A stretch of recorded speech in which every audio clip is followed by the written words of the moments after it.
Mga tropa, kung di naman maganda ang araw mo ngayon o wala ka sa mood o naiinis ka, subukan mo mag-almusal ng ganitong lugaw.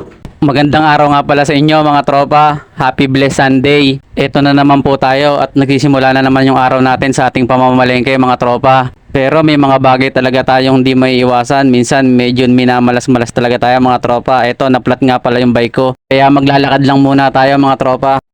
Alay lakad mga tropa, nasira yung bike.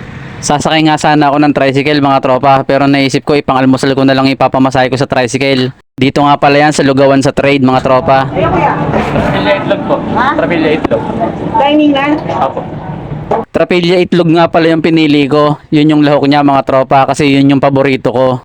Buti na nga lang mga tropa, kakaunti yung nakain, kaya hindi na ako nahiya mag-video mga tropa. Kasi alam mo naman tayo, minsan nahiya talaga tayo mag-video habang kumakain, baka isipin itong mga to na ang OA na natin mga tropa. Pero no, pansin na lang tayo mga tropa, focus lang tayo sa goal. Kain na tayo mga tropa. Ang sarap ng laman loob mga tropa, tsaka yung fried garlic niya, tapos yung onion leeks mga tropa. Promise, sobrang sarap, tanggal talaga yung init ng ulo ko mga tropa.